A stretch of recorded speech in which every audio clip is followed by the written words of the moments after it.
A bit of history. In 2004, Jelle Roziers started of his pigeon fancier's career as loft manager at Hubert Schroyen's, brother-in-law from Jeff Aubin. 2 years later, Jelle started a combination with Chris Clarbot, but 1 season later, 2007. He raced again out of his own garden together with his father Paul and took on a new start. The successes came quickly as that same season they won 2nd National Birds, Grandchild Queen L, 25th National Argentin, 6th National La Souterraine, Grandchild Queen L, 9th National Garret, Grandchild Queen L. That year they raced 40 young birds on the national races and managed to qualify 19 times within the top 100 national. In 2008, 2009, 2010 and 2011, the successes continued and they started to race the year birds as well. As from 2012 until 2016, they raced only young birds in Bevel, and now from 2017 on the new address in Pekeng. Introducing Jelle Roziers from Pekeng. I started with my own birds in a small loft in 1995. It was a loft by 2x2 only. I lived with my mother. It was for me also easy to get into the sport in a short period. Good pigeons also, because we were related to several guys who flew on a high level.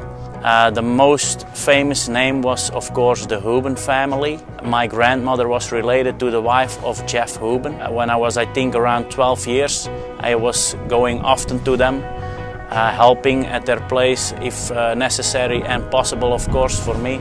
Cleaning lofts, just talk with all the famous guys over there. The most important thing I did was listening. And that made me, I think, stronger in the long run, because when I was a young guy, I had a chance to learn a lot of things of all those top flyers.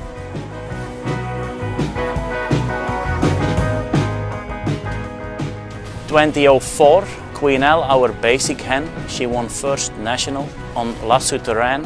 Was about 600 kilometers. She was fastest against 19,000 pigeons, old birds and young birds together. We had a chance to sell her, but we decided not to sell her. I think we won lottery with not selling this pigeon, because she was a game changer for us. Her background, the father is a line bred of my grandfather, his old stuff. And then we got the opportunity to join breeding with the Huben family. I remember I got a phone call from Jeff Huben, and he told me to come over to his place with our hen, Queen L. And I came at his place. He told me, Jelle, go upstairs and take Pinocchio out of his box. And I went upstairs at the old loft. I took Pinocchio, I came down, and Jeff went with me to another loft, and he told me sit down.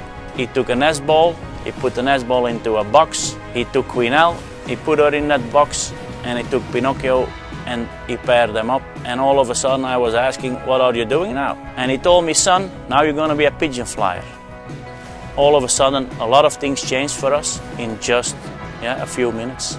And we got 4 babies out of that mating, and he got 4 babies out of that mating. And 3 out of the 4 babies I got, they bred me birds in the top 10 national and top 100. And they are still in the basic of the birds we have today in 2019. If I look back and we see birds of the last several years that were doing good, like Oklahoma, 7 Gust, Illinois, birds that were good in national ace bird rankings, putting themselves in the top 10 on national races. Always Queen L was somewhere in the background. What I did the last few years was more line breeding to her also. I outgrew those line bred birds, and that was giving me also a lot of success till the day of today. The most special bird that we had out of a line bred with an outcross was 2 years ago in 2017, and that was our first national ace Pigeon KBDB on those national races for young birds.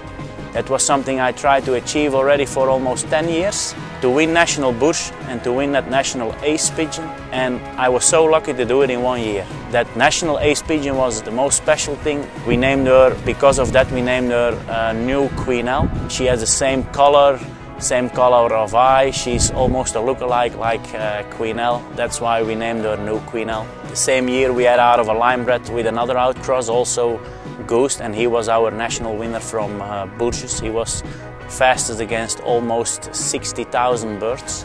And that was also an amazing feeling when that pigeon came home.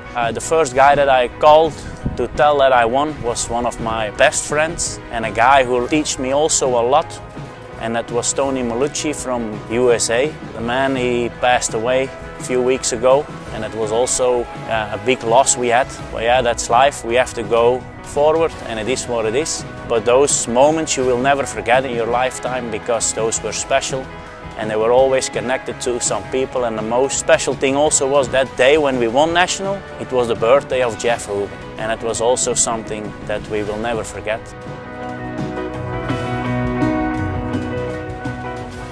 And that's what pigeon sport is all about. I think it brings people together, and I think it's important you enjoy the good things and the sport and be a good winner and a good loser. Try to keep it simple for yourself.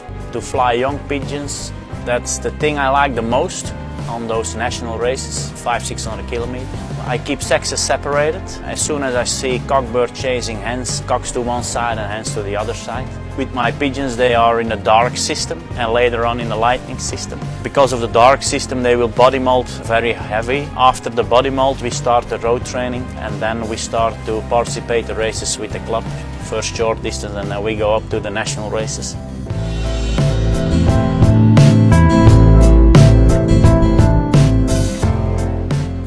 What I also do a lot is road training between those races. I go on the road many times, 2, 3, 4 times a week. Guy from New York, Neil Migliori, I visited him in the past, and he was teaching me about the road training. Because of him, I go a lot on the road with my pigeons for let's say 50 till 100 kilometers. And that made me better in the future also. I remember when I started to do that, a lot of people were laughing a little bit because I was road training a lot. But after 10 years, I see more people are following that track because it makes the pigeons better.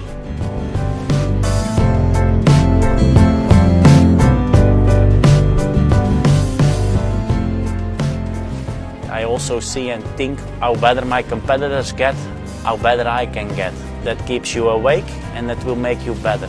Don't be afraid to lose, because after you lose, the winning will be more fun than you thought you were winning always on a lower level of competitors. I'm not a guy that is believing in a lot of motivation.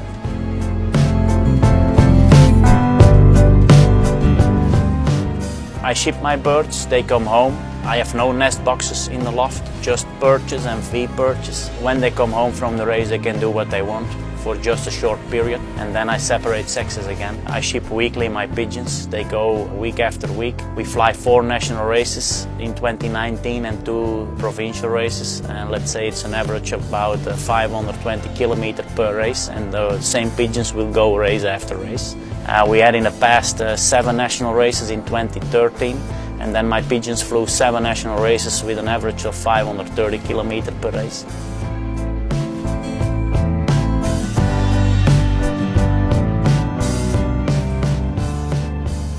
I try to keep it simple also with supplements, not too much medication, only if necessary. It's not in a bottle or in a canister, it's all in the bloodline. But of course the birds have to stay healthy, and that's the main thing you need. A healthy pigeon that loves his own place where he lives, and then you can have good results.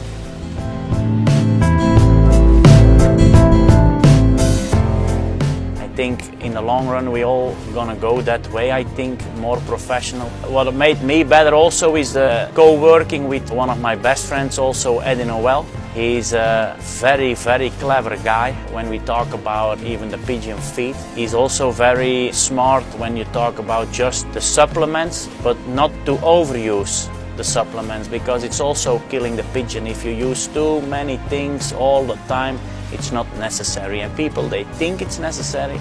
I tried everything in the past, but what I see now is less, give more, and that's what I see.